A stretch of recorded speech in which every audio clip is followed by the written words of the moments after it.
रूप से भारतीय जनता पार्टी का केंद्रीय नेतृत्व है वो इस देश के मिजाज को बेहतर ढंग से समझ रहा है। वहीं आपको बता दें कि बिहार का मिजाज भी बेहतर ढंग से भारतीय जनता पार्टी का शीर्ष नेतृत्व समझ रहा है। बिहार के नेता चाहे जो भी कर लें, लेकिन केंद्रीय नेतृत्व को पता है कि बिहार में किस तरह से एक्ट करना है और कब कौन सा दाव चलना है।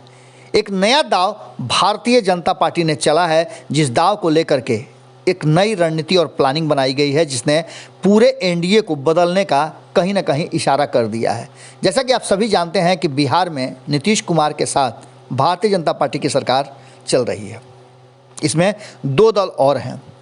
इन सारे दलों के साथ जो सामंजस्य स्थापित किया जा रहा है, जो बातें चल रही हैं, उसको लेकर के कई तरह के सवाल खड़े होते हैं। कहा यह जा रहा है कि नीतीश कुमार भारतीय जनता पार्टी को अलग थलग करके इन तीनों दलों के साथ अपना एक अलग गुट बना चुके हैं। जिस तरह से मुकेश सहनी के साथ उत्तर प्रदेश में व्यवहार हुआ, उसके बाद से मुकेश सहनी भी भारतीय जनता पार्टी के व्यवहार से नाराज चल रहे हैं, जिसको लेकर के बार बार ये बातें चर्चा में होती है कि मुकेश सहनी, जीतन राम मांझी और नीतीश कुमार योजनाबद्ध तरीके से एक साथ हैं, जिससे कि भारतीय जनता पार्टी उन्हें किसी तरह का नुकसान नहीं पहुंचा पाए। लेकिन इसके बीच में आपने देखा होगा कि कई ऐसे दल हैं और कई ऐसे नेता हैं जो खुद को एनडीए का हिस्सा मानते हैं। जैसा कि आपने देखा कि लोक जनशक्ति पार्टी भले ही बिहार में किसी भी तरह से सरकार का हिस्सा न हो या फिर उस कुनबे का हिस्सा नहीं हो, लेकिन केंद्र में दोनों ही गुट जो हैं, चाहे वो पशुपति कुमार पारस हो या चिराग पासवान हो, दोनों प्रधानमंत्री के साथ और भारतीय जनता पार्टी के साथ अपने संबंधों को बताते हैं। इस बीच में आपको पता है कि भाजपा की लगातार प्लानिंग बनती रहती है और वक्त के हिसाब से वो गेम पलटना भी जानते हैं।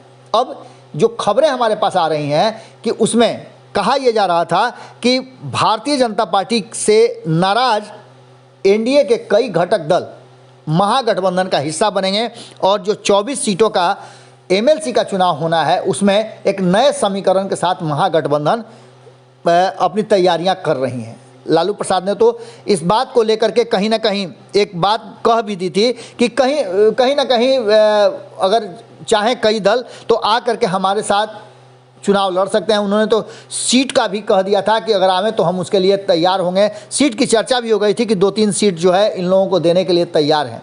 लेकिन इन सब के बीच में भारतीय जनता पार्टी चुपचाप बैठेगी, ऐसा हो नहीं सकता है। भारतीय जनता पार्टी ने इस पूरी योजना को अपने हाथ में लेते हुए एक नई रणनीति के तहत एक नया प्लान बनाया है, जिसमें चिराग पासवान और पशुपति कुमार पारस, आपने देखा होगा कि धीरे धीरे एकजुट होने और एक साथ आने की कवायद में लग गए हैं। कहा यह जा रहा है कि लोक जनशक्ति पार्टी भारतीय जनता पार्टी के लिए कमजोर कड़ी उत्तर प्रदेश में हो सकती है और बिहार में खास करके नीतीश कुमार को अगर थोड़ा सा उनको रोकना है तो ऐसी स्थिति में चिराग पासवान को एनडीए का हिस्सा मानना पड़ेगा। अब देखने वाली बात यह होगी कि जहां एक तरफ महागठबंधन 24 सीटों के ताना बाना बुनने में लग गया है, उस पर समझौता करने और सीट शेयरिंग का फार्मूला तय करने में लग गया है, वहीं अब आगे के जो रास्ते हैं वो भारतीय जनता पार्टी के साथ एनडीए के घटक दलों के साथ चिराग पासवान भी तय करेंगे। संभावना व्यक्त की जा रही है कि आने वाले 24 सीटों के चुनाव में एनडीए का स्वरूप बदला हुआ नजर आएगा और चिराग पासवान कहीं ना कहीं एनडीए का हिस्सा होंगे और उन्हें जो सीटें हैं एमएलसी की 24 सीटें, उसमें से हिस्सेदारी मिलेगी। भले ही नीतीश कुमार अपने हिस्से से हिंदुस्तानी अवाम पार्टी और वीआईपी को सीट दे दें, लेकिन भारतीय जनता पार्टी चिराग पासवान को अपने हिस्से की सीटें देंगी। अब कितना इसमें सच्चाई है और सूत्रों से जो मिली खबर में किस तरह का स्वरूप होगा एनडीए का, वो देखने वाली बात होगी। वक्त आ रहा है और बहुत जल्दी ये सब कुछ क्लियर नज़र आएगा। अगर ये वीडियो पसंद आई और वह बिहार के राजनीति और बिहारियत से सरोकार रखेनी तो सब्सक्राइब बटन दबा के चैनल के सब्सक्राइब कर ली।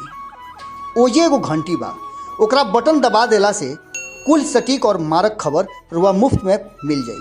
अगर रुआ पत्रकारिता के हमनी के नया प्रयोग में सहयोग कर चाहतानी तो ज्वाइन बटन दबा दी। पेटीएम नंबर नोट कर ली 9386816700। धन्यवाद।